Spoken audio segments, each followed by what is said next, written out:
In 1948, amid the smoke of partition, the Himalayas became more than just snow and silence. They became the graveyard of ambition. Two newborn nations, India and Pakistan, locked horns for Kashmir, and in the high rise above the Kishanganga River, at a small mountain town called Tithwal, both armies learned what it truly meant to fight for every inch of rock. Battle of Tithwal, one of the most brutal and forgotten engagements of the 1947-48 war, fought at altitudes where breathing itself was a struggle, a place where hesitation meant death and victory meant survival for one more night. After the tribal invasion of Kashmir in late 1947, India airlifted troops into Srinagar to save the valley. By May 1948, the Indian Army had stabilized defenses in the central sector, but the northern flank was still bleeding. Titwal sat on the Neelam River, commanding the approach from Muzaffarabad into the Kashmir Valley. Whoever controlled Titwal could threaten the other's supply line and potentially open the door to Srinagar itself.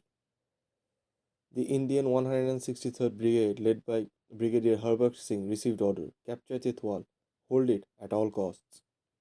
On May 23rd, 1948, Indian troops launched a daring assault across the Kishanganga River. Under heavy enemy fire, treacherous terrain, they stormed the ridges, clearing Pakistani positions one after the other. By evening, the tricolor flew over Titwal. It was one of India's first major altitude victories. But the but here's the hard truth: they had won the town, not the war. The surrounding height, be it Sahaba Ridge, 0.7229, 0.6953, still lay under Pakistani control. In mountain warfare, the one who captures the heights owns everything. The Indian troops had captured the valley but were surrounded from above. Pakistan responded with fury. Regular troops and tribal lashkars regrouped under officers like Lieutenant Colonel Ghulam Rasul Raja and Major Akbar Khan. They used their greatest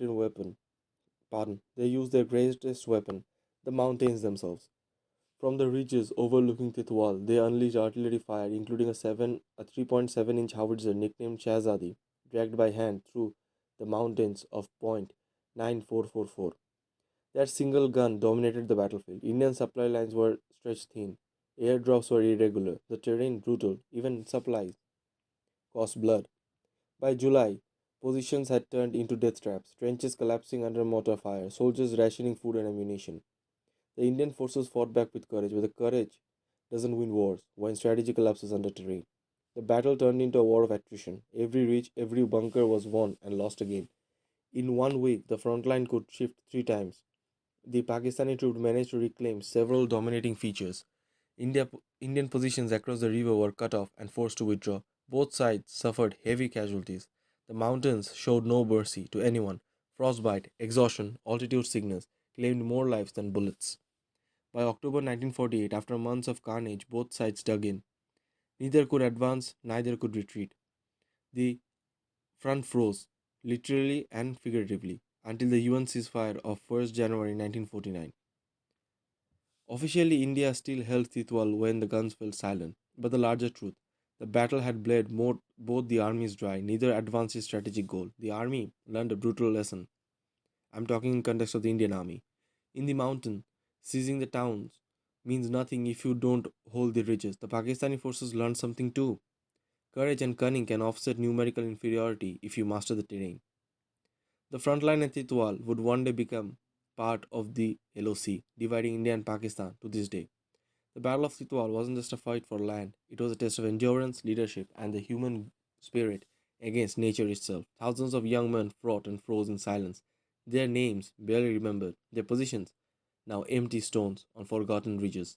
But the echoes of their struggle will reshape the politics, geography, and hatred of the subcontinent.